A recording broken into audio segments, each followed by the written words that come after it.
26 de mayo, lunes, como ya te hemos comentado en esta editorial, un lunes más y un lunes más que despertamos con Jesús, con el pastor Alberto Ares. ¿Qué tal, pastor? Buenos días. David, buenos días, ¿qué tal? ¿Cómo estás? Yo de maravilla, gracias a Dios, contento, ilusionado de tener una nueva oportunidad de estar aquí contigo. Gracias a Dios, de verdad que podemos contarlo, podemos estar juntos nuevamente, porque has tenido, yo creo, un viaje maravilloso, has tenido un viaje que de verdad lo has gozado, gracias a Dios. Sí, como dice mi mujer, gracias que pude ir a Jerusalén, pero gracias que pude regresar, dice ella.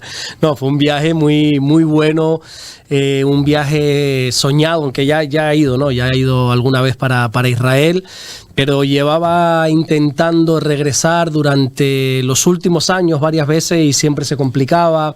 De hecho, la última vez tenía para noviembre del año pasado y un día antes se canceló el vuelo, otras veces también. Bueno, en definitiva, lo he intentado varias veces y gracias a Dios pude ir ahora. La tercera o la cuarta fue a la vencida. Antes de empezar con el programa, pastor, si le parece, vamos a empezar un poquito a hablar de esas fotos que tenemos aquí también. Algunas fotillos ahí, sí. Aquí, la verdad, y también hubo bautizos, ¿no? Sí, exactamente. Mira, si quieres, la anterior foto, la que te voy a poner junto con mi pastor, José Manuel Sierra, ese es el mar de Galilea. El mar donde Jesús caminó sobre las aguas, el mar donde se llevó a cabo la pesca milagrosa, el mar donde tantas historias nos cuenta la Biblia de tempestades que se levantaban. Y allí estuvimos paseando por una barca, un barco que nos recorrió el mar de Galilea. Fue un tiempo muy, pero que muy hermoso, la verdad que sí, fue un tiempo muy bonito ahí en Galilea. Luego eso es el río Jordán. No es exactamente donde Jesús se bautizó en el río Jordán. No es ahí, pero bueno, ahí en el río Jordán han preparado ese sitio como para bautizar. Ahí estamos mi pastor y yo bautizando, creo que se bautizaron 5, 6 o 7 personas, no recuerdo ahora mismo. Pero fíjate en el color de las aguas, ¿verdad que no es un río muy limpio? No. Hay una historia en la Biblia cuando un hombre, un poderoso, quería ser sano, ¿verdad? Y uno de los profetas de la Biblia le dice, bueno, vete al río Jordán y zambúllete 7 veces. Y él dijo, ¿cómo al río Jordán? Habana y Farfar no son ríos más limpios que estos. Y claro, y no llegas a entenderlo hasta que llegas allí y te das cuenta que el río Jordán no es muy limpio, pero bueno, también ocurren cosas muy hermosas en la Biblia a través de este río, y allí tuvimos la oportunidad de bautizar a varias personas. Fue un tiempo muy, pero que muy hermoso, la verdad que sí. Tenemos más fotos, por ejemplo, está aquí, pastor. A ver. Mira, ¿sabes? Te he pasado esa foto, ¿sabes por qué? Porque creo que hace poco estuve hablando en una de las prédicas de cuando a Pablo lo encarcelaron en Cesarea. No sé si recuerdas que te estuve hablando un poquito de esa cárcel donde estuvo 2 años. Ese es el lugar exacto donde Pablo estuvo 2 años preso. Esa es la celda de Pablo. 2 años. En Cesarea, sí. Ahí estuvo 2 años, porque el gobernador esperaba que Pablo le sobornase, que le diese dinero. Pablo, viendo que no había, que nadie le estaba dando una solución, apela al César, y de ahí lo trasladan a Roma. Y es cuando en el camino ocurre aquello que te explicaba del barco, que vino una tempestad, bueno, una serie de cosas. Pero esa es la celda donde Pablo estuvo preso 2 años en Cesarea la Marítima. Ahí, bueno, yo creo que mi cara lo dice todo. Total, yo estaba ahí como un niño. O sea, a mis espaldas está la hermosa Jerusalén, la preciosa ciudad de Jerusalén, una ciudad hermosa, preciosa, la mires por donde la mires. Ahí estoy justamente en el monte de los Olivos, en ese monte donde Jesús solía subir a cada rato a orar, dice la Biblia, ya sea acompañados, ya sea en soledad, pero pasaba muchas horas orando el Señor ahí en el monte de los Olivos. Es en ese monte cuando Jesús en una ocasión sube y dice la Biblia que mirando a Jerusalén se pone a llorar. Jerusalén, Jerusalén, cuánto he deseado el bien para ti, cuánto he deseado juntaros como la gallina junta sus polluelos, pero nada, no hay remedio con ustedes, decía el Señor. Y ahí lloraba y ahí se quebrantaba el Señor, probablemente mirando esas vistas, no esos edificios que son totalmente modernos, ¿verdad? Pero mirando esa geografía, esas montañas, ese valle, y ese es un lugar muy hermoso. Lo que tengo justo a mis espaldas, esa esplanada grande, es la esplanada del templo, donde estuvo el gran templo de Salomón, destruido por los babilónicos, que luego Esdras y Zorobabel lo volvieron a levantar, ese segundo templo, pero que ahora está en posesión de los árabes, de los musulmanes, y tienen esa mezquita, la mezquita de la cúpula dorada, pero ahí en esa esplanada grande es donde estuvo el gran templo de Salomón. La cúpula dorada, que es lo que se ve ahí detrás, ¿no? Exactamente, lo que está ahí, sí. Eso ahí. Otra de las fotos es esta de aquí. A ver. Que yo, por ejemplo, le comentaba el otro día a una persona, digo, me parece que estábamos buscando a Wally. Buscando a Wally, sí. Ahí estoy yo, en medio de tanta gente. Eso es el viernes pasado, que los judíos celebran el Sabbat. El Sabbat es el día de reposo, lo que para nosotros celebramos el domingo, ellos lo celebran el sábado. Mucha gente está confundida y piensa que Sabbat significa sábado. Sabbat significa reposo. Lo que pasa es que en la cultura hebrea, el día de reposo es el sábado. Para nosotros el día de reposo es el domingo, cuando descansamos, ¿verdad? Y entonces también el calendario de ellos es muy diferente al nuestro, porque para nosotros el día acaba a las 12 de la noche, para ellos no. Para ellos el día acaba y empieza a la caída del sol. Dice que cuando se puede ver la primera estrella, ahí cambia el día. Entonces el viernes por la tarde, en este caso coincidió que era las 7:30 más o menos, bastante tarde para lo normal, cayó, se recibía el Sabbat. Entonces todo el mundo iba, o todo el que pudiese iba ahí al Muro de los Lamentos, que no se llama así, pero bueno, nosotros lo conocemos así como el Muro Occidental, el Muro de las Lamentaciones, y ahí había una fiesta tremenda porque se estaba recibiendo el día de reposo, el día para glorificar y honrar a Dios. Y ahí estoy, en medio de cantidad de jóvenes, cantidad de judíos, luego por otra parte estaban los ortodoxos, ultraortodoxos, todos cantando, adorando y alabando a Dios, y fue un tiempo muy, pero que muy hermoso. Bueno, esta foto de aquí también, Pastor. Sí, en el Muro de los Lamentos. Ese fue el mismo viernes por la tarde-noche, sí, para que veas la cantidad de gente. Y eso es poco. Es verdad que esta vez sí, eso es poquita gente. La otra vez que fui, años atrás, había mucha más gente. Sí, es verdad que ahora el país, a ver cómo te lo explico. El país está, bueno, ahora te explico eso si quieres. Esta foto es el sitio más especial para mí de todo Israel. Bueno, de todo el mundo en general. Eso es la tumba del Señor, ese es el sepulcro, esa puertita por donde está saliendo una persona con un vestido rojo, a mi derecha, ahí. Ese es el sepulcro de Jesús, donde metieron al Señor cuando los romanos lo mataron en aquella cruz. Un hombre valiente, José de Arimatea, pidió el cuerpo de Jesús y dice que tenía un sepulcro que nunca había sido utilizado. Y allí lo metió en esa cueva, que tienes una foto de cómo se ve por dentro, no sé si la puedes poner. El vídeo, exactamente. Eso es lo que se ve dentro de ese sepulcro. Ahí está. Jesús estuvo ahí a la izquierda, en el centro es donde se colocaba la gente, llorando, ¿verdad? Y a la izquierda es donde estuvo el Señor allí muerto durante 3 días y allí resucitó. Allí, en esa tumba, en ese lugar que están viendo ustedes, bueno, los que estén escuchando la radio ahora mismo no lo ven, pero aquellos que lo están viendo por el canal de YouTube o por el Facebook de la radio, ahí cambió la historia de la humanidad. Allí resucitó el Señor y esa resurrección nos ha dado vida a nosotros. Amén. Es algo increíble, increíble. De verdad que sí. Bueno, tuve la oportunidad de estar ahí bastante rato a solas, orando, tranquilo, y la verdad que se siente una paz, una tranquilidad hermoso, muy hermoso, de verdad. Pastor, se comentaba antes, ¿no? Lo que tiene en la cabeza, para que la gente lo entienda, ¿cómo se llama, Pastor? Eso es lo que se conoce como la kipá. Me lo pongo no porque yo sea judío, ni muchísimo menos. Yo tengo clara mi fe, yo soy cristiano, lo tengo claro. Pero para entrar ahí en el cótel, en el Muro de los Lamentos, estás obligado a ponerte eso, no podías entrar sin cubrirte la cabeza. Todos los judíos tienen como mínimo eso sobre sus cabezas, la kipá. ¿Qué representa? Que siempre estás bajo la cobertura de Dios. Ellos simbolizan, ya sea a través de ese sombrerito pequeño o de un sombrero más grande, como que hay algo por encima de ti. Es como un recordatorio constante y permanente que siempre hay algo, en este caso Dios, que está por encima de nosotros, que es el que nos gobierna, es el que nos manda las directrices a seguir. Y entonces, pues bueno, te recuerda y le muestra a los demás también que sobre ti hay alguien siempre gobernando tu vida. Amén. Bueno, pues si le parece empezamos. Sí, perfecto. Vamos a empezar con uno de los últimos cultos. Exacto. Aquí en la iglesia de Puerto Rosario, 11 de la mañana, Morrojable a las 6, por favor. Exacto. Bueno, como te he estado diciendo, he estado fuera estos días. Me ha coincidido 2 domingos fuera porque el viaje era de lunes a lunes, pero el lunes que salía de Madrid, muy tempranito, tuve que irme el domingo anterior. Bueno, para resumirte, he estado 2 domingos fuera, así que si quieres te comento el último jueves que estuve predicando, miércoles que estuve predicando aquí, que la otra vez también te hablé de Hechos capítulo 15, y tuvimos que cortar porque ya se nos había alargado ya. Nos pegamos aquí 5 horas, ¿verdad? Hablando prácticamente. Pero bueno, en Hechos capítulo 15, recordemos que esto se conoce como el Concilio de Jerusalén. empiezan a haber problemas, la iglesia crece muchísimo en número, en madurez, crece, ya son miles y miles y miles de creyentes por muchas partes del mundo, pero con ese crecimiento también vienen los problemas, eso es inevitable. Y en Antioquía, un sitio donde estaba Pablo y Bernabé, pues empezaron a meter falsas enseñanzas, unos que venían de Judea, supuestamente enviados por la iglesia, todo mentira. Venían a enseñar que había que circuncidarse, que había que guardar la ley de Moisés, y Pablo y Bernabé, discutiendo fuertemente con ellos, dijeron: esto no se puede enseñar aquí, esto es mentira.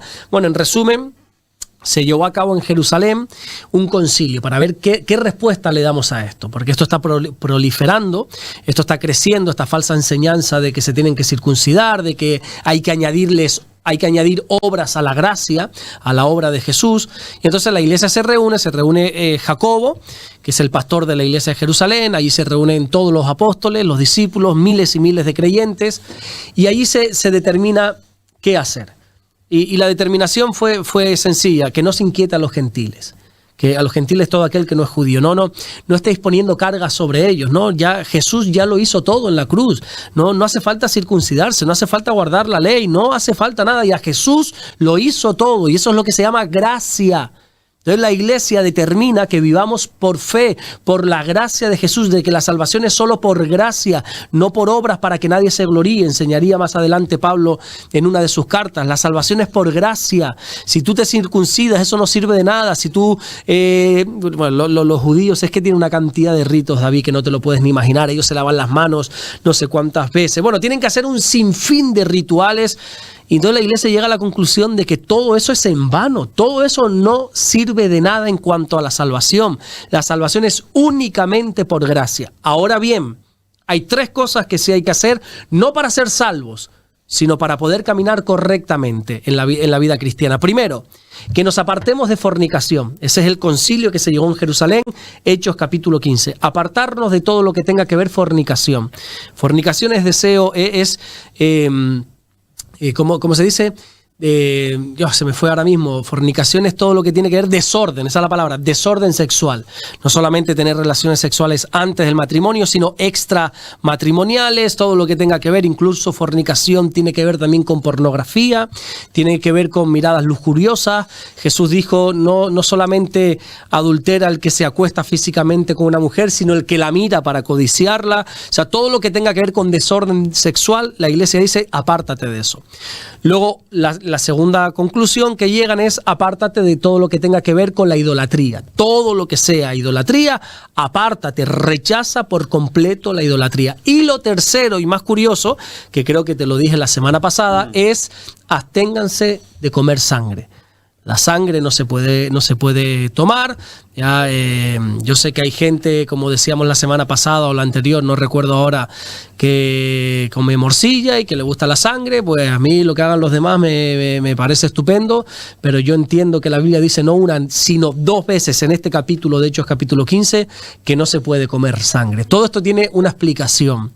La explicación, no sé si te la di, lo siento si te aburro y te digo lo mismo, pero para que quede claro. Partir de que yo no voy a condenar a nadie. Yo, por ejemplo, si tú y yo nos sentamos a comer juntos y yo te veo comiendo sangre, yo no te voy a condenar. Probablemente te diga algo, ¿no? Te diga, sabes que la Biblia dice esto y aquello, ¿no? Porque creo que estoy llamado a eso, creo que estoy llamado a predicar, no a condenar. Entonces yo te enseñaría lo que la Biblia dice, pero si tú quieres seguir comiendo sangre, pues come tú lo que bien te apetezca, ¿no? Pero todo me es lícito, pero no todo me conviene, creo yo, ¿verdad? Total. Porque yo sé que hay gente que me dice: es que yo no comparto eso, a mí me gusta la sangre. Pues chico, coma usted lo que quiera, no te preocupes, que por eso no te vas a ir al infierno. Ya te lo digo yo, si te comes una morcillita, no te vas a ir al infierno, pero creo que si Dios lo ha puesto en su palabra, por algo es. Y tiene una explicación, más allá de que sea pecado o no, eso es una bobería. La explicación es que gran parte de la iglesia en aquel entonces provenía del judaísmo. Igual que, por ejemplo, aquí en España podemos decir que todos, no todos, la gran mayoría de los que hoy somos cristianos seguramente provenimos del catolicismo. Muchos de nosotros tenemos raíces católicas. Nuestros padres nos educaron en el catolicismo. Muchos de nosotros, yo por ejemplo, hice la comunión. Siempre estuve interesado en las cosas de Dios. Yo desde pequeño he sabido que yo tengo algo con Dios y cómo Dios siempre me ha estado llamando y llevando, a pesar de que en un tiempo, en mi juventud, estuve caminando en el catolicismo. Todos provenimos de ahí. Y la iglesia primitiva, que así se le conoce, esta iglesia de Hechos capítulo 15, tenía sus orígenes en el judaísmo. No nos olvidemos que Jesús era judío. Jesús no era cristiano. Jesús no era católico, ni testigo de Jehová, ni nada. Jesús era judío. Eso lo tenemos que tener claro. Y vivió como judío. De hecho, en la Biblia, en alguna ocasión, se le llamaba a él raboni, rabino, maestro. Era un maestro del judaísmo. Hay una parte en la Biblia, me estoy yendo mucho, pero ahora cogemos otra vez el camino central. Hay una parte en la Biblia donde dice que en una de las sinagogas, que Jesús iba como de costumbre, Jesús se congregaba todos los sábados en la sinagoga, se le dio a leer la Torá, se le dio a leer la palabra de Dios, que es cuando él dice que puesto en pie, leyó y casualmente le tocó leer esa profecía del Espíritu de Dios está sobre mí por cuanto me ha ungido para dar buenas noticias a los pobres, etcétera, etcétera, etcétera. Y Jesús, cuando cerró la Biblia, enrolló los rollos de la Torá, dijo, esta profecía se ha cumplido hoy delante de vosotros, yo soy ese Mesías, ¿verdad? O sea, ¿y qué quiero decir con esto? Que a Jesús, que a una persona que se le permita leer la Biblia, la Torá en este caso, una sinagoga, es porque tiene un peso importante ahí. Tú o yo vamos a una sinagoga, bueno, es que no es que no se nos deje leer, es que no se nos deja ni hablar. Nos sientan en las últimas filas ahí. Entonces, Jesús tenía una muy buena reputación hasta que empezó a hacer lo que hizo, ¿no? Él venía del judaísmo y la iglesia tiene sus raíces en el judaísmo. Todos los apóstoles venían del judaísmo, todos los escritores, salvo Lucas, vienen del judaísmo. Entonces en el judaísmo estaba totalmente prohibido consumir sangre. Entonces que una persona consumiese sangre era visto como una abominación, era un acto totalmente impuro. Entonces Jacobo, como pastor de la iglesia, que lo que busca un pastor siempre es la unidad, es la reconciliación, es la paz, yo creo que es por ese motivo que dice que todo el mundo no tenga fornicación, no tenga idolatría y que no coma sangre. Estas dos cosas tienen que ver por pecado, esta última cosa de la sangre tiene que ver por el amor, por unidad. Porque si tú comes sangre, está haciendo de tropiezo a este judío que todavía tiene raíces en el judaísmo, todavía está intentando cambiar su mentalidad, está intentando entender que ahora es todo por gracia y no por obras, así que no seas de tropiezo. La Biblia dice que no podemos poner tropiezos a los demás. Por ejemplo, ¿beber alcohol es malo? Te pregunto. ¿Qué crees que dice la Biblia? Yo creo que no, lo que es malo es emborracharse, ¿no? Literalmente dice eso la Biblia. No os embriaguéis. Lo puedes beber, yo en mi caso no bebo. No bebo ni cerveza ni alcohol. No bebo porque no me gusta. Mucha gente me dice, que como eres pastor, como eres cristiano. No, es que no me gusta, no me llama la atención. Pero la Biblia no prohíbe beber alcohol, lo que prohíbe es emborracharse. Ahora bien, Pablo nos dice en una de sus cartas, el apóstol Pablo, que si tú te sientas con una persona que sabes que su debilidad es el alcohol, no bebas alcohol. No, pero es que beber no es malo, yo puedo, sí, pero si este vaso de vino, esta cerveza, va a ser piedra de tropiezo para el otro, no lo hagas. Entonces lo de la sangre tiene que ver con la unidad, con el amor, porque si los gentiles empezaban a comer sangre, que no es pecado, van a ser piedra de tropiezo para los demás. Y nosotros estamos llamados, como dice la Biblia, a que todo lo que hagamos sea para edificación.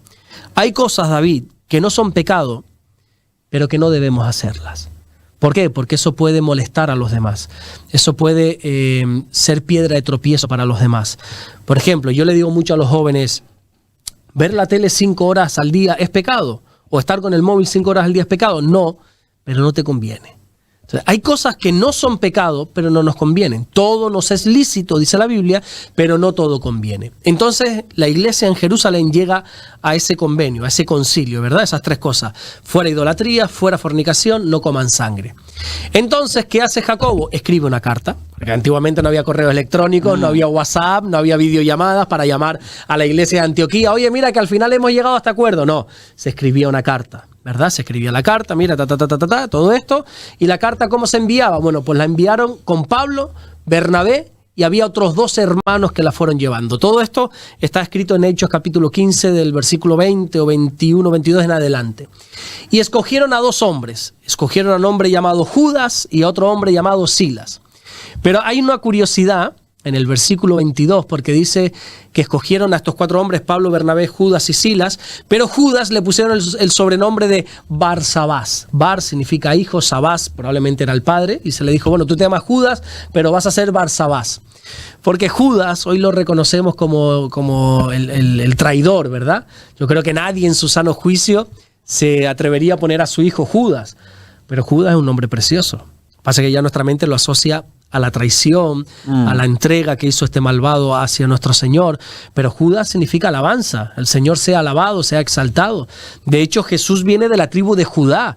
Yo estoy convencido que si Judas no hubiese entregado a Jesús, muchos de nuestros hijos se llamarían Judas, porque es un nombre, el significado es muy, pero que muy bonito. Pero ya lo hemos asociado a la traición. Por eso dice, y a Judas por sobrenombre, Barsabás, entonces los enviaron. Y yo te pregunto, ¿por qué escogieron a Judas y a Barsabás, a Judas y a Silas? Bueno, entendiendo que a Pablo y a Bernabé los escogieron para llevar esta carta, esta aclaración a la iglesia de Antioquía, porque Pablo y Bernabé estaban allí, pero ¿y a Judas y a Silas por qué?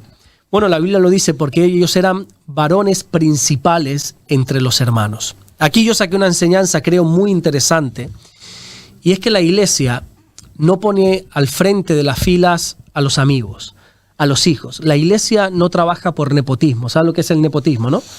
Por ejemplo, la monarquía trabaja por ¿eh? Me acabas de coger. Nepotismo es monarquía. Felipe es rey porque Juan Carlos era su padre. Claro, por herencia. Por herencia. Eso tiene el nombre de nepotismo. No, en la iglesia no es así.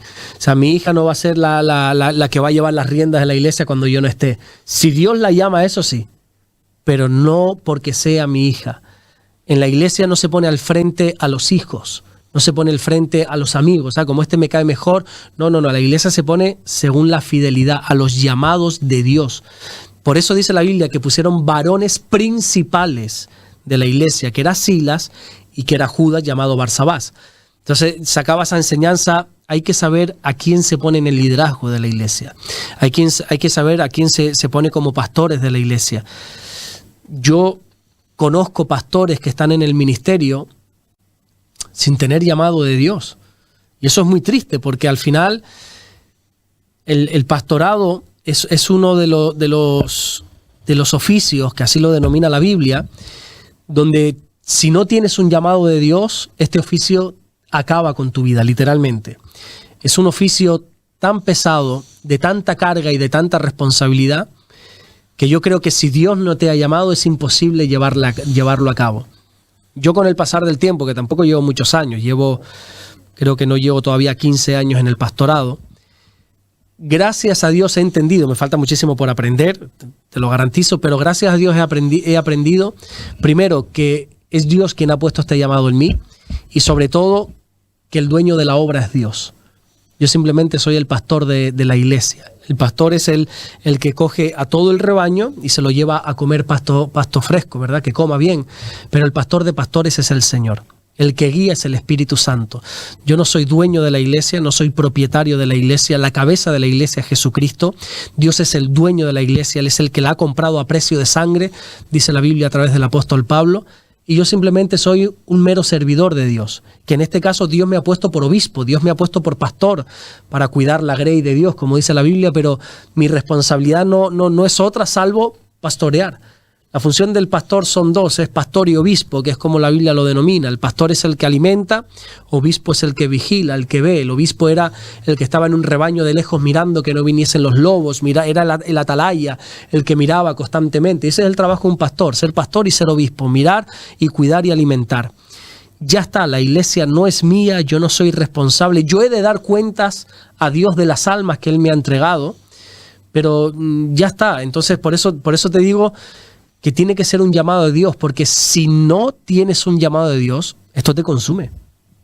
Porque el pastor no descansa, el pastor no es un funcionario que trabaje de 8 a 4, es un trabajo 24 horas, 365 días. Yo estaba por ejemplo, ahora en Israel, y en mi mente todo el rato, ahora tenemos culto, ahora tenemos un grupo de hogar, ahora tenemos esto, siempre pensando, no llego a desconectar, todavía no he llegado a ese nivel de poder desconectar. No sé si algún día Dios me dará la capacidad de hacerlo, pero lo que te digo es que para poner a alguien en el frente de una iglesia hay varios requisitos. Por ejemplo, Pablo dice, no pongas a un neófito, a uno que no entienda de Biblia, pero por amiguismo esto no sirve. Pusieron a Silas y a Judas por el tema de que ellos eran principales entre los hermanos.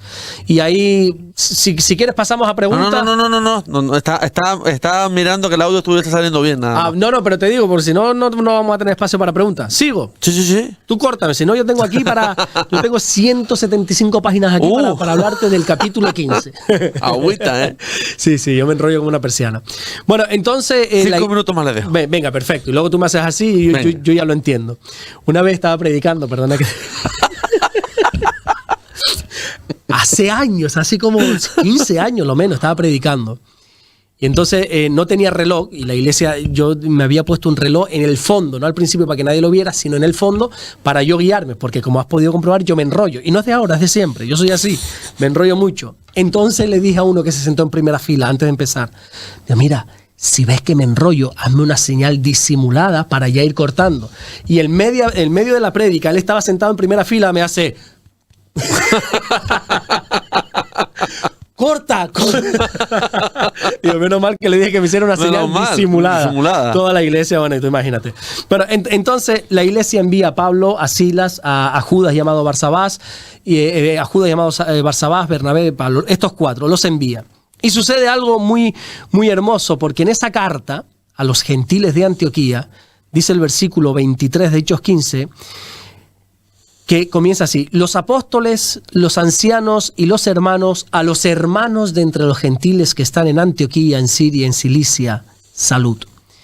Aquí hay algo tan poderoso, porque esta carta, donde se les va a explicar a los de Antioquía, que no se preocupen, que no se tienen que circuncidar ni nada de eso, comienza de una manera muy hermosa.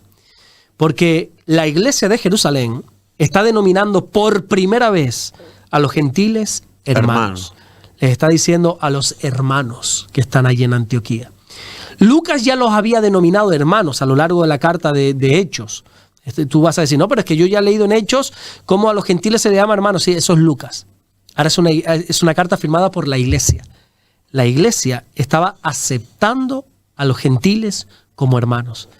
A esos que rechazaban, a esos que cuando Pedro fue a predicar a casa de un gentil, de Cornelio, te hablaba de esto hace meses, la predicación de Pedro empezó: ustedes como gentiles saben que para mí como judío esto es una abominación estar delante de ustedes. Es asqueroso, perdón por la palabra, es asqueroso para mí estar delante de ustedes. Así empezaba Pedro a predicar a los gentiles. Pero ahora, esos que eran repugnantes, ahora dice, no, porque si Dios los ha aceptado, nosotros no somos quien para rechazarlo. Amén. Así que empiezan esta carta diciendo a los hermanos de entre los gentiles, ustedes son nuestros hermanos. La iglesia comenzó a aceptar como hermanos a los gentiles. Y aquí yo ya me iba por la línea de decir, hermanos míos, en la iglesia no hay hermanos de primera y hermanos de segunda. La Biblia nos enseña que Dios no hace acepción de personas y a todos tenemos que tratarlo por igual. Nosotros no podemos tratar de una manera más especial a los ricos que tratar de una manera más déspota a los pobres. Yo he estado... Yo tampoco quiero hablar de cosas, pero he estado en iglesias donde la primera fila es para la gente importante, para políticos, para esto, para lo otro, y a los demás quítate para allí para que se siente este. No, Dios no es así, Dios no hace acepción de personas. En una iglesia, cuando se hace acepción de personas y te dicen quítate tú porque aquí va otro, creo que ahí no se están haciendo bien las cosas.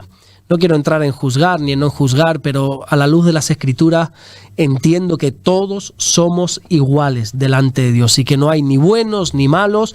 Pablo le dijo a los Gálatas que ya no hay judío, ya no hay griego, ya no hay esclavo, ya no hay libre, ya no hay varón, ya no hay mujer, sino que todos somos uno en Cristo Jesús. Entonces la iglesia tiene que tratar a todos por igual, no podemos estar haciendo acepción de personas. Y contaba, ¿no?, cuando hablaba de este ejemplo, de cómo desgraciadamente en otro lugar donde yo estuve, ¿no?, ni siquiera aquí en Fuerteventura, en otra iglesia, hace muchos años, pues bueno, yo tenía un ministerio, estaba ayudando a ciertas personas que vivían en la calle y para llevarlos a la iglesia, pues yo era el único que los subía a mi coche y los llevaba y la gente los saludaba porque yo más o menos los obligaba, oye, tú no saludas a la gente que viene de la calle. Y una vez Dios me dio la oportunidad de hablarle del Señor a una familia muy pudiente de Tenerife, de los más pudientes económicamente hablando. Un día, si me permites, te cuento este testimonio porque sería precioso, pero para hacértelo corto, porque si no ya me vas a hacer la señal de corta. Yo le dije 5 minutos, pero yo creo que hasta la gente está pendiente de lo que está diciendo, pastor. Un día, recuérdame y te cuento esta historia porque es muy, muy bonita. Una familia muy pudiente. Bueno, al final fui a trabajar, a poner unas máquinas de aire acondicionadas a casa. Al final me quedé hablándoles del Señor. Toda la familia se entregó al Señor. Empezaron a venir a la iglesia. Claro, la primera vez que viene esta mujer a la iglesia, viene con un BMW que no entra por esta calle, viene con un bolso que eso vale más que mi casa junta, y viene con... O sea, porque ella era así, no, de hecho vino con lo más humilde, porque luego me lo confesó, ¿no? Yo fui de lo más humilde, porque era así, o sea, no fue para aparentar, ella es así. Lo que me llamó la atención es la respuesta de algunos hermanos de la iglesia, en cuanto la vieron. Hombre, no quiero decir el nombre porque creo que esta mujer todavía me sigue por las redes y a veces me... Hombre, y la recibieron y yo digo, ¿y por qué a esta mujer la tratan así? Y a los que vienen de la calle ni les saludan. Entonces yo me entristecí en el corazón, ¿no? Porque dije, qué pena que a veces inconscientemente, ojo, a mí también me puede pasar, pero inconscientemente hagamos acepción de personas, ¿verdad? Un cristiano de primera y un cristiano de segunda. Yo creo que no, que todos somos iguales delante del Señor. Amén. Bueno, pastor, lo comentaba antes, ¿no? El trabajo, la esclavitud del siglo XXI, lo pregunto sobre todo por el tema de que la gente a lo mejor no le gusta ciertos trabajos y demás. Yo soy un privilegiado, yo lo digo sinceramente. Yo vengo aquí, hago mi trabajo y además es que me encanta. Exactamente. Yo hasta pagaría por venir, sinceramente. Claro, ¿no? Claro. Entonces, ¿cómo lo ves? Yo creo que en ningún caso el trabajo es la esclavitud del siglo XXI, sino las condiciones del trabajo. Eso sí. Las condiciones laborales que hay hoy en día, sobre todo podríamos hablar de la hostelería y de muchos otros trabajos, eso sí es esclavitud. Pero el trabajo es honroso. El trabajo, incluso algunos cristianos, no me digas por qué, piensan que el trabajo es una maldición. Porque sí, recuerda que en el huerto del Edén, en el jardín del Edén, una de las maldiciones que vino sobre el hombre por haber comido aquel fruto prohibido, fue con el sudor de tu frente comerás el pan, ¿verdad? Y la gente dice, Dios maldijo al hombre con el trabajo. No, señores. Antes de la caída en pecado, dice la Biblia que Dios creó a Adán y lo puso en el huerto para que lo guardase y para que lo labrase. El trabajo es una bendición.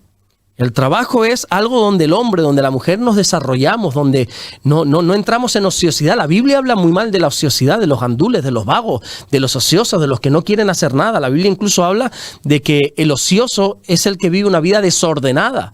Estar sin trabajar es vivir en desorden delante de Dios. Entonces, el trabajo no es ninguna esclavitud, es una bendición. Ahora, las condiciones en algunos trabajos, eso sí que es una esclavitud. Amén. Bueno, y empezamos con las preguntas de esta semana. Perfecto.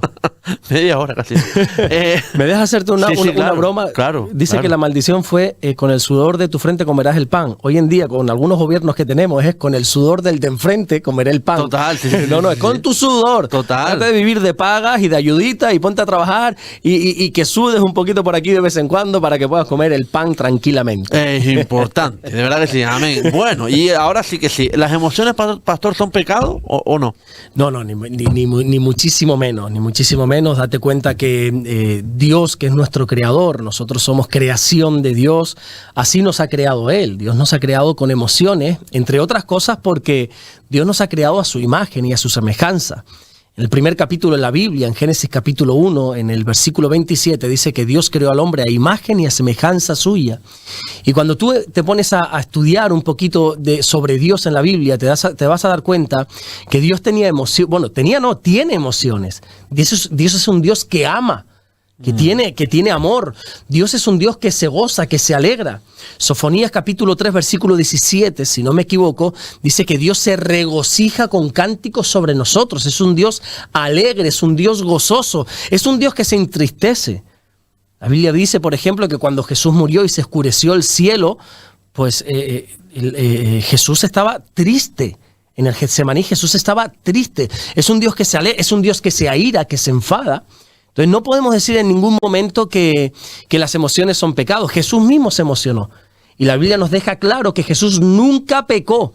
Jesús no conoció pecado. Jesús lloró, ¿recuerdas? Con Lázaro, ya te lo había comentado. Jesús se entristeció, Jesús se gozaba. Dice que cuando los discípulos se dieron cuenta que los demonios se sujetaban en su nombre y vinieron, Señor, Señor, aún los demonios se sujetan en nuestro nombre. Y ellos le dijeron, qué maravilla. Dice que se regocijó en su espíritu y le dijo, bendito eres, Padre. O sea, Jesús era una persona que se emocionaba. Y si Jesús se emocionó y dice la Biblia que nunca pecó, eso ya nos deja totalmente claro que las emociones, por supuesto que no son pecado. Ahora bien, si las emociones no las sabemos controlar, y esas emociones nos llevan al pecado, ahí está el problema.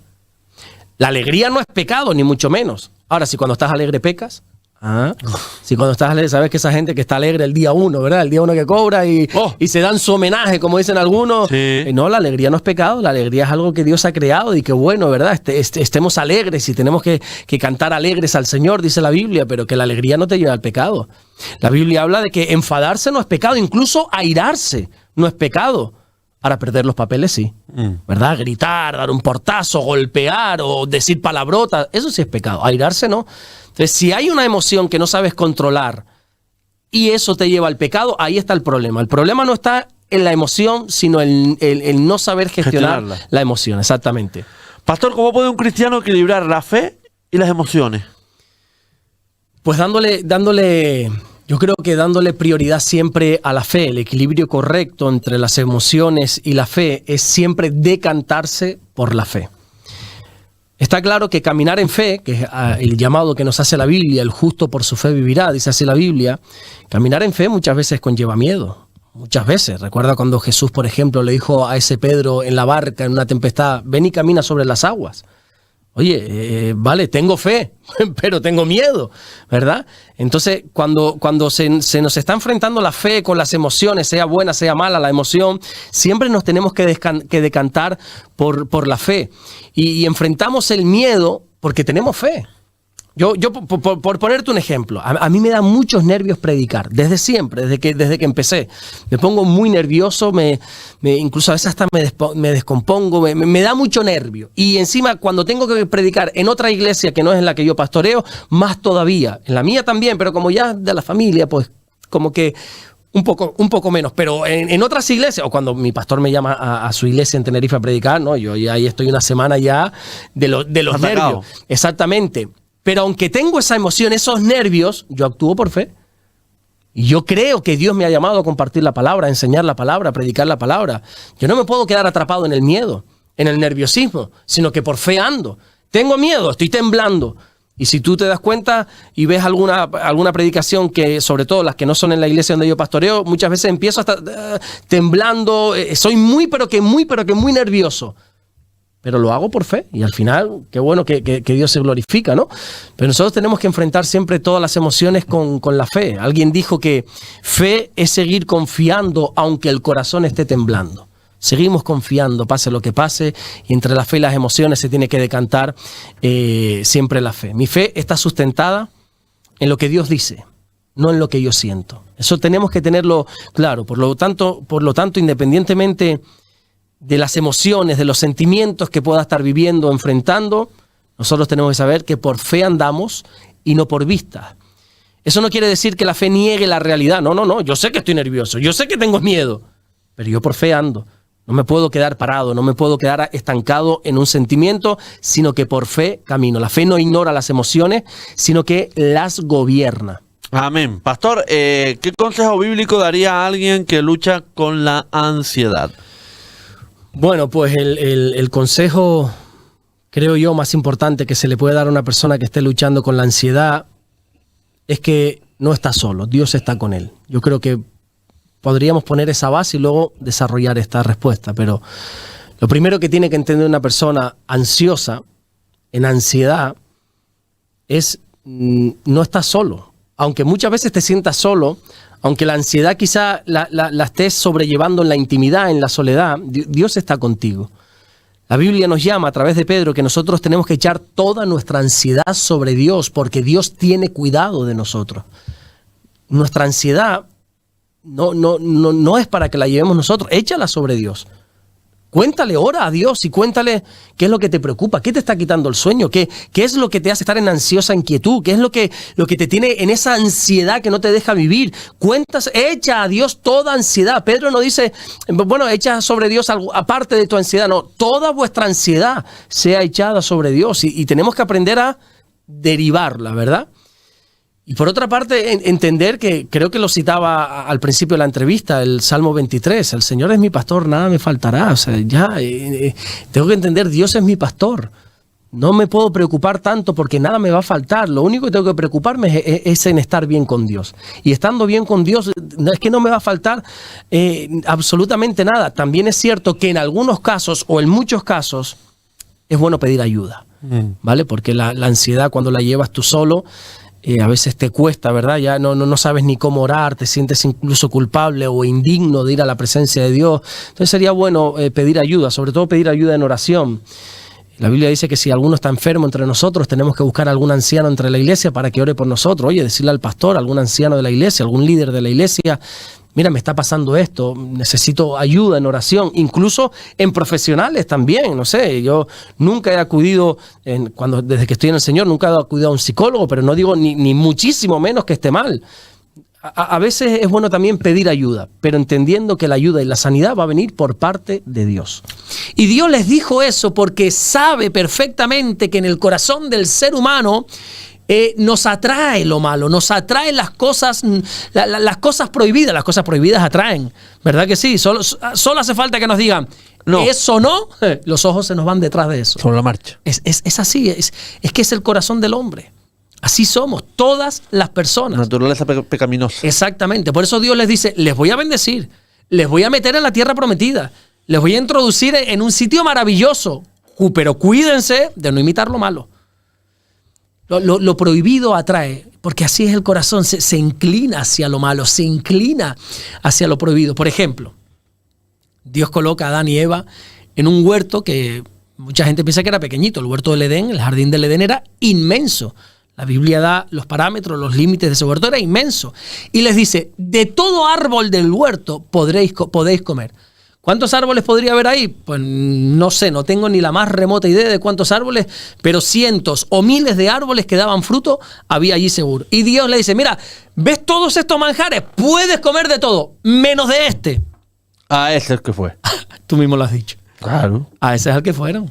Enseguidita, o sea, Dios dice en el capítulo 2, de este no, y en el capítulo 3 está Adán y Eva comiendo aquella manzana, plátano, lo que quiera que fuera, no se sabe, de aquel fruto prohibido. Porque lo prohibido nos llama la atención. Isaac, que es el padre de Jacob y de Esaú, solo le da una ordenanza a su hijo, a Esaú en este caso. Le dice, mira Esaú, cásate con quien te dé la gana. Tú ya eres mayorcito, cásate con quien te dé la gana. Pero por favor te digo una cosa, te pido una cosa, no te cases con una mujer cananea. Y traga atrás. ¿Sabes con quién se casó, no? ¿Una mujer cananea? Con una mujer cananea. Cuando Dios quiere liberar a su pueblo de Sodoma y Gomorra, bueno, a su pueblo, en este caso una familia, Lot, su mujer, los hijos, de Sodoma y Gomorra, les dice, mira, yo les voy a sacar, huyan, pero solo les pido una cosa. No miren atrás. No miren atrás. ¿A dónde miró la mujer? Atrás. Atrás. Chico, tienes para mirar al frente, a la derecha, arriba, abajo, a la izquierda, a todos sitios. Solo tenías una prohibición. No mires atrás. ¿A dónde se fueron los ojos? Hacia atrás. Dios le dice a su pueblo, no se hagan ídolos. ¿Qué hace el pueblo ante el primer contratiempo? Funden el oro y se hacen un becerro de oro y se hacen un ídolo. ¿Qué sé yo? Dios, un becerro de oro. Imagínate, ¿no? Dios le da la orden a su pueblo, no se junten con naciones paganas. ¿Qué hizo? ¿En quién se encaprichó Sansón? En una pagana, en una filistea. Es que así te podría poner tantos ejemplos de Dios dice, haz lo que quieras menos esto, y ¿qué acaba haciendo el hombre? Eso, porque al final, esta es la gran lucha que nosotros los creyentes tenemos, que es mantenernos firmes en lo que Dios nos ha pedido cuando el mundo lo aprueba y lo practica. Esa es la lucha. O sea, la lucha no solamente la tengo en obedecer a Dios siempre, tengo que obedecer a Dios, sino que la lucha está en no ceder a este mundo que dice lo contrario a lo que dice Dios. Dios dice no a esto, pero el mundo no es que no le diga que no, es que le dice que sí, y encima lo practica, encima lo tolera, y encima lo promueve, y encima hace de todo para que acabes consumiendo ese tipo de cosas. Y luchamos no solamente ya con nuestras tentaciones, con nuestro pecado, sino con la presión que el mundo ejerce sobre cada uno de nosotros. Por ponerte un ejemplo, que es en lo que me basé el domingo. Dios le dice algo muy claramente a su pueblo. Mira, cuando ustedes entran en la tierra prometida, les dice que ni se les ocurra que un hijo suyo sea pasado por fuego. ¿Sabes lo que significa esto? En las culturas paganas de aquel tiempo, había una práctica demoníaca totalmente, que era que los pueblos de aquel tiempo pensaban que a sus dioses, en este caso a un dios llamado Moloch, se le agradaba ofreciendo a su primer hijo, al primogénito, que así se conoce, ¿no? El primer hijo, al primogénito. Y lo que hacían los padres era sacrificar a sus hijos. Escuchemos lo que te estoy diciendo. Esa estatua de ese falso dios llamado Moloch era como una estatua de hierro que siempre estaba encendida en fuego, era como naranja, ¿no? Del hierro cuando se pone caliente. Y ahí echaban a sus hijos. Creyendo encima, David, que eso estaba agradando a ese Dios suyo. Y Dios les dice, miren, yo les voy a bendecir, yo los voy a introducir aquí, pero por favor les pido una cosa, no pasen a sus hijos por el fuego. O sea, yo me imagino a la gente diciendo, pero vamos a ver, Señor, ¿por qué me estás pidiendo esto, no? O sea, hay cosas que no tienen, que sobran decir, hay cosas que no tienen sentido ninguno. ¿Para qué me pides que yo no haga esto, no? Bueno, es que Dios sabe que cuando tú ves algo constantemente, de una forma continuada, al final lo puedes acabar normalizando. Lo que hoy tú llamas locura, disparate, yo eso nunca lo haría. Como tú convivas con eso un tiempo y veas que los demás lo hacen, lo normaliza. Lo acabas normalizando, y lo que se normaliza se acaba practicando. Ese es el problema. Yo me imagino al pueblo de Dios recibiendo esta ordenanza. No pases a tus hijos por fuego, como diciendo, Señor, ¿qué locura es esta que me estás diciendo? No tiene ni pies ni cabeza. No sé por qué me pides esto. ¿Sabes qué sucedió con el pasar del tiempo, no? Encontramos, en este caso, por ejemplo, a un rey, el rey Acaz, que mandó a su hijo a esta estatua. Más adelante encontramos, aparte del pueblo, quemando a sus hijos en esta estatua. Más adelante encontramos a otro rey llamado Manasés quemando a su hijo en esta estatua. Y lo que el pueblo vio como una locura años atrás, ahora lo estaba cometiendo. Porque el ser humano tiene la capacidad de acostumbrarse absolutamente a todo. Y hoy podemos decir, esto nunca lo haré, pero como sigamos así, nos acabamos acostumbrando. Yo ponía un ejemplo y yo decía, nosotros aquí los canarios, los latinos, nosotros no se nos ocurriría, ¿verdad? Poder vivir a 0 grados. A veces cuando he ido a Madrid en invierno y veo ese frío, ¿verdad? Yo a veces en Bruselas, una vez llegué a estar en menos 7 grados en Bruselas. Yo lo pasé más mal, David. No, yo lo pasé mal un año en Fitur, menos 1 grado, y me quedé asombrado. Es incomodísimo. Pero sin embargo, el hermano que estaba allí, Humberto, que desde aquí le mando un saludo, un hermano al que quiero cantidad, el hermano que lo vea normal. Pero no es que era normal, es que estaba con un suetito como tú y yo estamos aquí en verano y con una camisa de botones abierta hasta aquí. Yo le decía, Humberto, ¿tú no tienes frío? Dice, no, para mí esto es normal. Y yo tenía camisilla, camisa, chaqueta, suéter, chaquetón, camisa de, ¿cómo se llama? Camisilla de esta de térmica, de todo. Y estaba congelado hasta los huesos. Los huesos me estaba tiritando y este hermano ya estaba acostumbrado al frío. Yo decía que hay una parte en el mundo, en Siberia concretamente, hay un pueblo en Siberia donde se vive a menos 60 grados. Y la gente está acostumbrada. Pero es que luego hay una parte en Etiopía, un desierto, donde allí vive mucha gente, donde la temperatura media es 55 grados. Y la gente se acostumbra a eso. Yo cuando he ido a Colombia, que cada vez que he ido visito la costa, ahí en Tierra Alta, donde está nuestro hermano, el pastor Osman, que de aquí le mandamos un saludo, que lo conoce, que ha entrado aquí en directo. Sí, pastor Osman. Yo no sé si tú has estado en la costa de Colombia. Todavía no. Pero eso es un calor, David. Sí. Eso, prepárate para que cuando se abran las puertas del avión y te enfrentes a ese clima, yo estaba quieto y sudaba. A mí me sudaban las piernas, esas cosas que aquí no ha pasado en la vida. O sea, un calor. De estar sentado y decir... Calor seco. Es húmedo, es un calor húmedo. De ducharme 3 veces al día, pues es que es insoportable. Bueno, la gente ahí estaba acostumbrada. ¿Entiendes? Pero al final el ser humano se acostumbra a todo. Y aunque ahora sea algo impensable, con el pasar del tiempo nos acostumbramos a todo porque somos vulnerables a las costumbres que nos rodean. Yo ponía ejemplos el otro día en la iglesia. Yo decía, hoy nosotros vemos normal el que haya proyectores dentro de la iglesia, que haya televisiones, que haya luces, que haya guitarras eléctricas, que haya una batería, que haya una mesa de sonido con no sé qué y unos ordenadores. Hoy es... Nadie pone el grito en el cielo por eso. Es totalmente normal. Bueno, eso hace 20 o 30 años, David, eso era un disparate. Impensable. Esa es la palabra, yo creo. Impensable. O sea, si a alguien se le ocurriría decir, vamos a meter unas luces que hagan así, le hubieran dicho, mira, escúchame una cosa, que esto no es una discoteca. O sea, le hubieran tachado de hereje, le hubieran expulsado de la iglesia, yo creo. Sin embargo, hoy no hay iglesia que no tenga luces, que no tenga pantallas. Hay algunas iglesias que tienen incluso pantallas LED enormes, de metros y metros enormes, y tienen, no sé, cantidad de cosas. Eso era impensable hace tiempo. Y entonces y nos hemos ido rodeando de esas costumbres y ya hoy las hemos normalizado. Las iglesias, te voy a revelar algo que quizá tú no sepas. Hablo de las iglesias cristianas. La iglesia de hoy no se parece en nada a la iglesia que yo conocí hace 20, 30 años atrás, David. No se parece en nada. Y yo no soy de esas personas nostálgicas que les gusta más el pasado, como esas personas mayores se ponen las gafitas aquí delante de la nariz. Cuando yo era joven, no. Escúchame una cosa. Yo no digo ni que esté bien ni que esté mal. Yo no soy de eso. Hay que volver a... No. Pero está claro que si echamos la vista atrás 20, 30 años a las iglesias de antes y a la de ahora, el listón del pecado se ha bajado mucho. Y el listón de la santidad lo hemos bajado muchísimo. Antiguamente, por ponerte algunos ejemplos, te van a sorprender, pero aquellos que nos escuchan, que se han criado en el Evangelio y que llevan 20, 30, 40, 50 años del Señor, saben que delante de Dios estoy diciendo la verdad. Hace 20, 30 años en la iglesia se decía que la tele era del diablo, que la tele, la caja tonta, se prohibía ver la tele.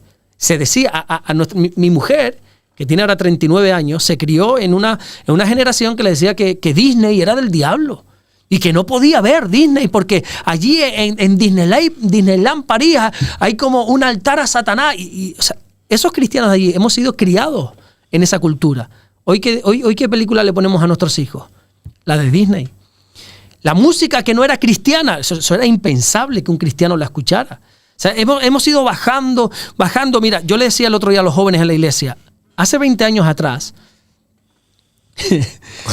Cuando te ibas a ennoviar, emparejar, a buscar de un novio o una novia, uno tenía un tiempo de oración. Uno pedía consejo a su pastor, a sus padres, obviamente. O sea, no es que... No, hoy en día como aparecen los... Bueno, ni te informan, aparecen de manos por la iglesia para adentro. Pero antes había un temor, David, un respeto a eso, un temor santo, porque sabías que con el que te juntabas, con ese te ibas a casar. Eso de estar hoy con uno, mañana con otra, y el otro. Eso era impensable, impensable. Antes se entraba en un tiempo de oración y oraba. Oye, Señor, ¿esta es la mujer que tú tienes para mí?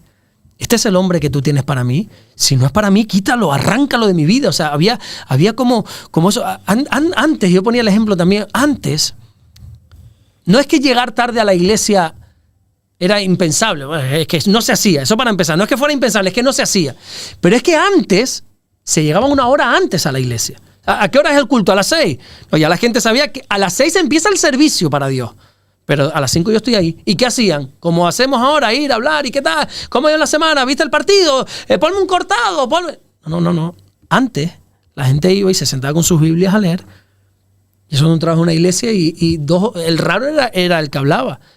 La gran mayoría de las personas estaban de rodillas orando, intercediendo a Dios. Y el resto estaban leyendo la Biblia. Así eran las iglesias de hace 20, 30 años.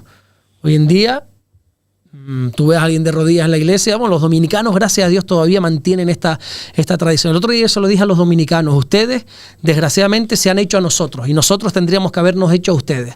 Ustedes han venido aquí y en vez de seguir con esa cultura de arrodillarse, lo han dejado de hacer. Y me decía una mujer... Claro, yo siempre lo he hecho, pero como veo que aquí no se hace, lo dejé de hacer. Digo, no, pues siga haciéndolo para ver si nosotros los españoles cogemos esa bendita costumbre. Pero es que tendemos a imitar lo malo.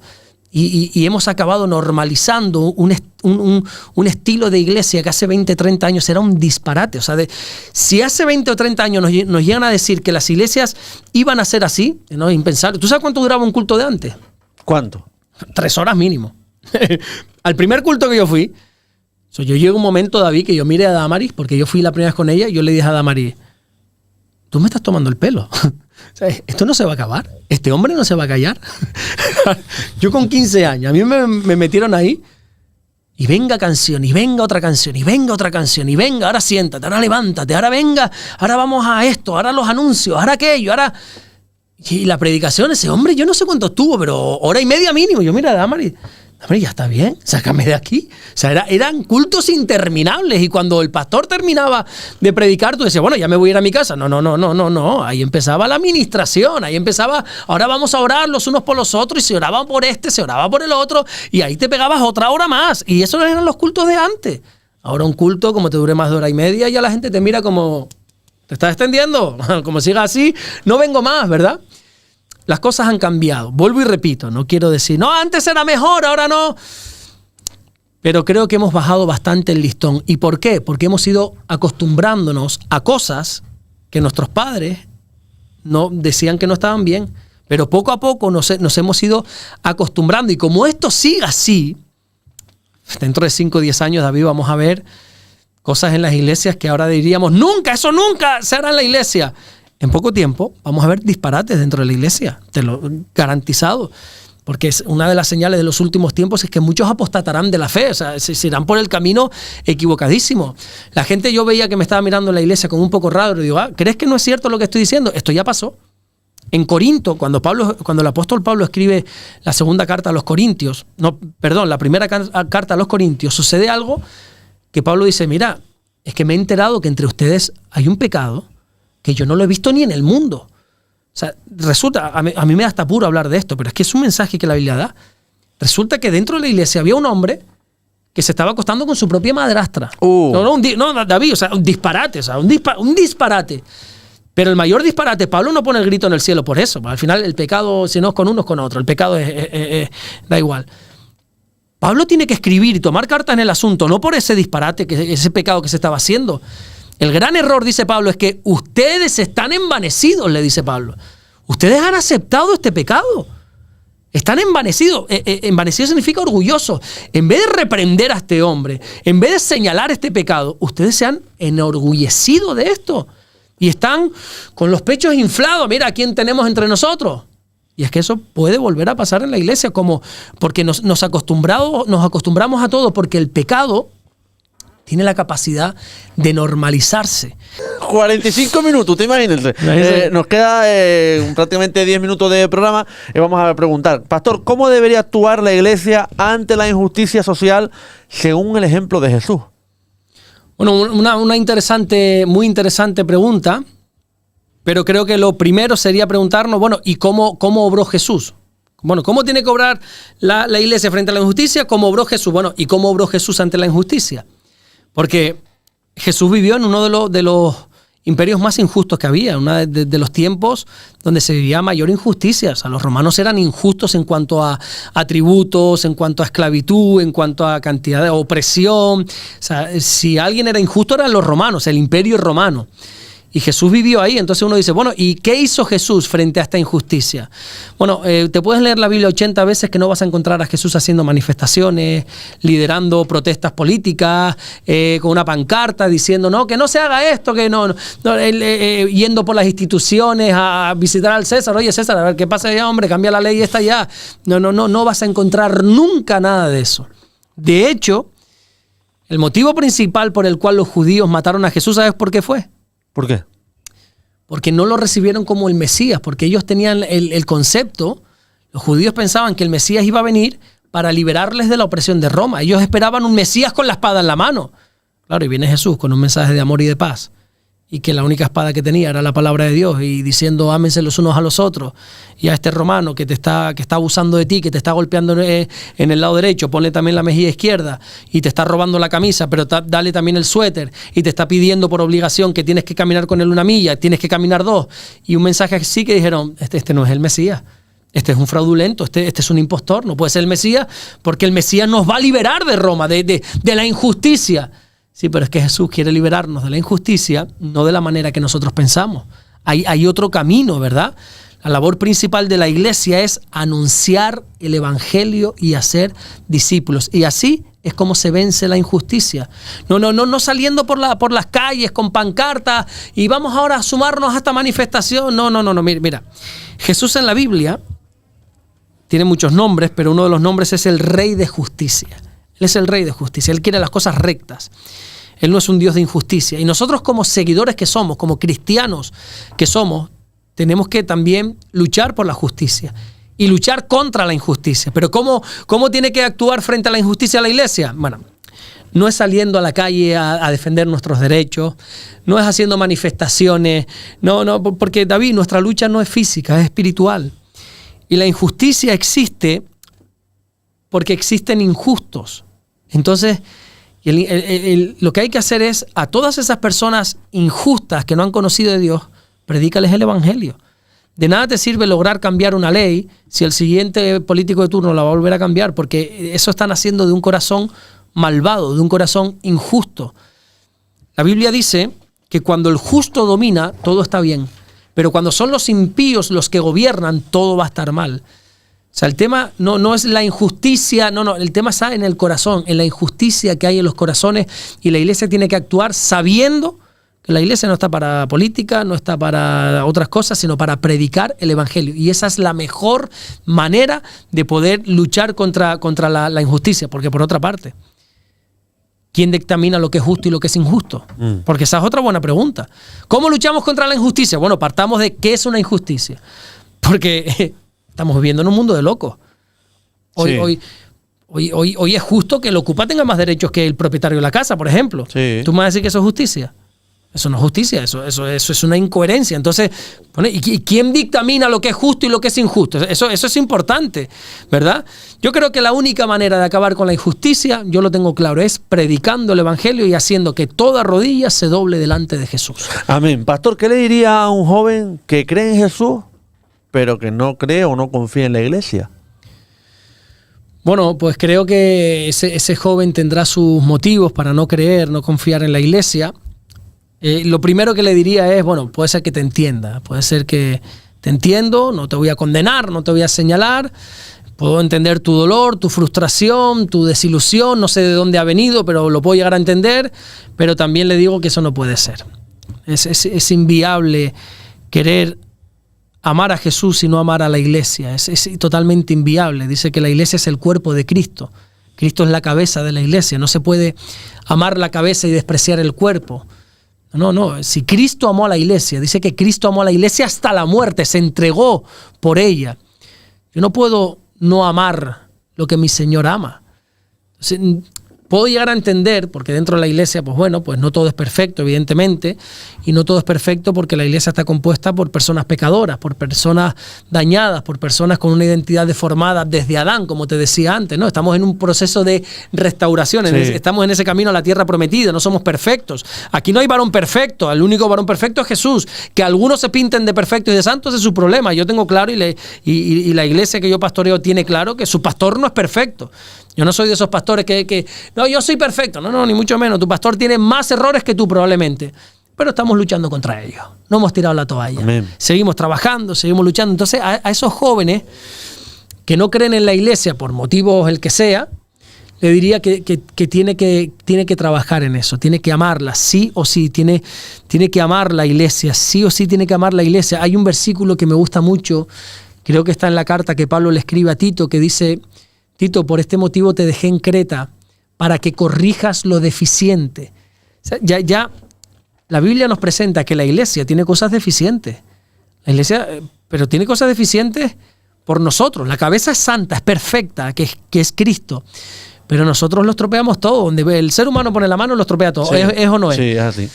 Entonces la iglesia tiene defectos, pero que estamos en ese proceso de restauración, de planchado y de lavado. Cristo va a venir a por una iglesia santa, limpia, sin arruga, pero estamos en ese proceso. Todavía no somos perfectos, ni santos, ni sin arruga. Estamos en ello. Estamos en ello. Jesús sabía todo esto antes de edificar su iglesia. Él sabía que iba a haber traiciones, errores, escándalos dentro de la iglesia, pero aún así decidió edificarla. La iglesia no es el plan B de Dios, sigue siendo el plan A de Él. Dios sigue moviéndose a través de su iglesia. El plan de salvación es a través de Jesús moviéndose en la iglesia. O sea, a ese joven le diría: puedo llegar a entender tu desilusión con alguna persona, con algún hermano, con alguna institución, con alguna congregación en particular, pero tienes que amar lo que el Señor ama, y lo que el Señor ama es su iglesia. Amén. Pastor, una de las últimas preguntas, ¿cómo puede un joven mantener su fe en un mundo tan lleno de distracciones y de dudas? Bueno, una buena pregunta que no solamente haces tú, sino que ya desde la antigüedad el salmista también hizo esta misma pregunta que tú me estás haciendo. En el Salmo 119, versículo 9, el salmista dijo, ¿con qué limpiará el joven su camino? Y la respuesta es con guardar su palabra. ¿Cómo un joven se puede mantener firme en su fe en este mundo tan distraído? Poniendo sus ojos en la palabra, en un mundo lleno de ruido, de pantallas, de opiniones, de corrientes, de a quién seguimos, si a este o a otro. El secreto es poner los ojos en Jesús. Hebreos 12:2. Puestos los ojos en Jesús. Porque también tú me dirás, David, si en estos tiempos en los que nos ha tocado vivir no miramos a Jesús, ¿a quién miramos? ¿Quién puede ser nuestro referente? Totalmente. Dime tú, ¿quién en estos tiempos puede ser nuestro referente? ¿Qué influencer podemos nosotros decir, a este voy a seguir? Entonces hay que poner los ojos siempre en el Señor, porque el rumbo de nuestra vida va a depender de dónde estamos mirando. Si miras al mundo te vas a confundir, si miras los problemas te vas a desanimar. Por lo tanto tienes que mirar siempre a Jesús, que es el autor y el consumador de la fe. El joven necesita guardar la palabra de Dios, ese guardar implica obedecerla, la oración, tiene que poner sus ojos en Dios, pero hay un consejo que yo le doy a los jóvenes, que es que guarde también su entorno, con quién se rodea. Es muy importante escoger bien las amistades. Dime con quién andas y te diré quién eres. Bueno, la Biblia lo dice exactamente así, pero con otras palabras. El que se junta con sabios, sabio será, pero el que se junta con necios será quebrantado. Es así, entonces que a los jóvenes que sean muy celosos de las personas con las que pasan su tiempo. De las compañías. Sí. Pastor, se nos acaba el tiempo, pero quiero decirle a la gente, la semana que viene tenemos las preguntas estas, que es como un spoiler de la semana que viene. ¿Crees que la fe puede ser algo moderno o sigue viéndose como anticuado? ¿Es pecado tener dudas sobre la fe o hacerle preguntas a Dios? ¿Cómo puede alguien descubrir su propósito cuando no tiene claro quién es o a dónde va? ¿Y qué papel juega la oración cuando sentimos que Dios no responde? Buenas preguntas. Buenas preguntas. Vamos a ver si Dios nos da sabiduría y sabemos decir algo. Si no, pues no nos queda otra que quedarnos callados y pasamos a la siguiente. Bueno, Pastor, Dios me lo bendiga, de verdad. Muchas gracias, David. Dios te bendiga. Gracias a ti. Bueno, hacemos un altito y enseguida la tertulia vecinal con la gente linda y bonita de la tertulia. Así que no te vayas, que paso lista. Hasta ahora.